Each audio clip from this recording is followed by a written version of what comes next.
All right, we stay with that very subject then, and we speak to the Speaker of the National Assembly, Thoko Didiza, who is joining us this evening. And of course, as Tembegile there speaking to Action SA's Michael Bowman, it seems that it's not cast in stone for some of those who then, of course, be having conversations on the sidelines about what happens now. Will they be lending their support as we saw? But the Speaker confirming that now Parliament has expressed, of course, its readiness to process and also adopt the revised budget and fiscal framework. And the Speaker joining us this evening just to paint a picture of us of what processes now lie ahead in Parliament. Good evening to you and thank you so much for your time. Firstly, let's just start with the fact that right now we saw the Minister, of course, earlier on talking about the fact that he has written to yourself looking at the 21st of May to then be able to make his new presentation, and then saying that the programming committee is now going to be seized with this matter. We understand that you had a meeting with the programming committee. What's been the outcome? Thank you very much to you and your listeners tonight. And thank you for offering us this opportunity to clarify where processes are in terms of Parliament. As the Minister indicated that he has written to the Speaker as well as the Chairperson of the National Council of Provinces on the date in which he would like to come and present the budget in Parliament. Indeed, what we've done, we've used our structures in Parliament, such as the Chief Whips Forum, which met this morning to look at the proposed programming and how that would look like. And at 2 p.m., the Programming Committee met to look at the proposed program for Parliament, which includes the tabling of the budget by the Minister on the 21st of May this year. Pardon me, continue. In terms of the process, once the Minister tables the budget in Parliament, it is then referred to the Joint Standing Committee of Parliament as well as the Appropriation Committee. In terms of the budget instruments, which is the Fiscal Framework, the Division of Revenue Bill, the Appropriations Bill, those must be processed in a particular way. The first one is the Fiscal Framework. So as soon as the committee receives the Fiscal Framework, they will then look at it, have consultations, allow for presentations from the public, and after 16 days, having considered, they will then table it to Parliament. Parliament will then decide on the report of the Joint Standing Committee of Finance. If approved, it will then, go to the Division of Revenue Bill, which will be dealt with by the Appropriations Committee, which in terms of the Money Bills Act has to consider that within 35 days. That again will be presented to the House for consideration. Two questions arise then from that. The first one is, are you confident you'll be able to meet the deadlines here? Because when one looks at the fact that it's just up until the end of July that you have time for, will you be able to finalize all of these processes by then? From the proposed program that we've agreed today as the Programming Committee, yes, we will be able to meet the deadline.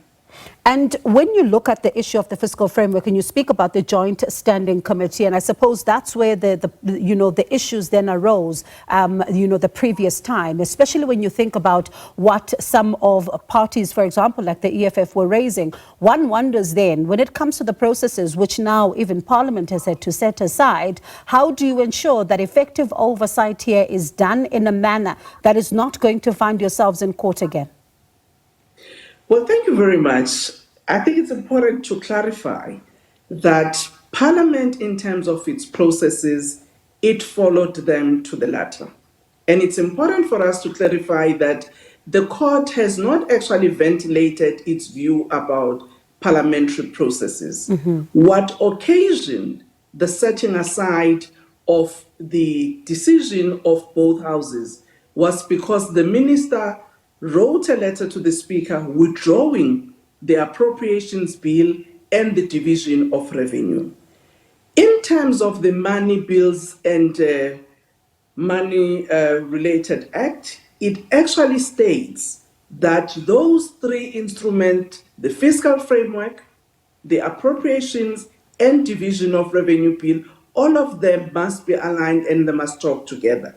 So effectively, when the two instruments were withdrawn by the minister, it meant the fiscal framework itself will have to be reviewed. And at the same time, yourselves, you were asking the court, right? And I understand and appreciate what you just said about the processes and why the need to review then came. But you were asking the court to not set aside the fiscal framework, which is something they did not agree with. They simply set it aside. You've just explained what happened, but slapping Parliament with costs and a number of taxpayers saying that this is taxpayers' money that is now going to go towards a process that could have been done in a manner that does not find itself now having to go back for the third time. So what do you say then to South Africans who say that for them they're concerned as to if you'll be able to do this one and seal it a third time?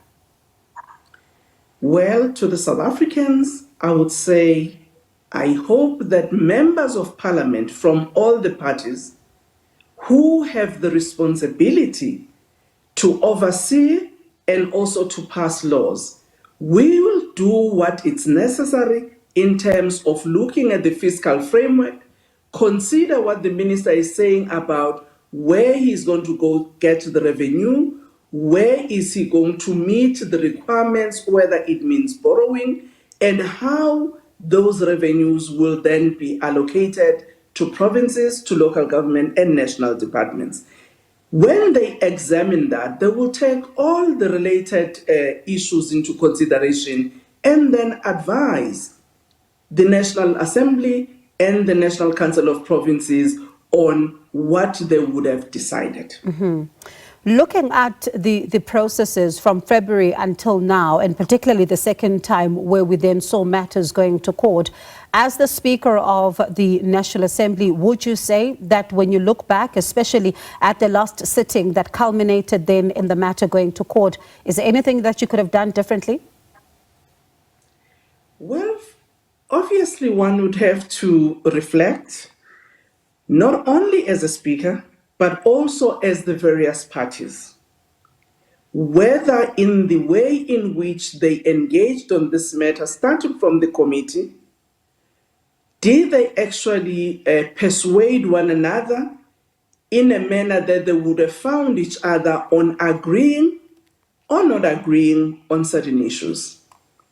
As well as in Parliament, in the both houses, from where I sit, the parties had opportunity to express themselves on what they felt about the fiscal framework and on what they thought needed to do, such as the recommendations that were actually proposed that the minister within 30 days must go and reflect whether or not there cannot be any other way of raising revenue other than VAT. And parties after that process, after the adoption of the fiscal framework, did indeed engage the Minister of Finance. They made various presentations of where they thought they could get the money. So in as far as Parliament and the parties expressing their views, I do think that they had the opportunity, even to a point where they called for a vote, which they were granted and expressed their will. And very briefly then, in as far as the costs are concerned, how are you reflecting on that? Well, you would recall that the costs were given as per the determination of the court. And those would actually be dealt with, and I think all parties are committed to make sure that what they agreed to in terms of the court order, they'll be able to expend. So it's all systems go, right? Come the 21st, South Africans can expect no further delays. That's where we are. The minister representing, obviously, the executive, I'm sure, as cabinet, they will make sure that all systems go the 21st of May.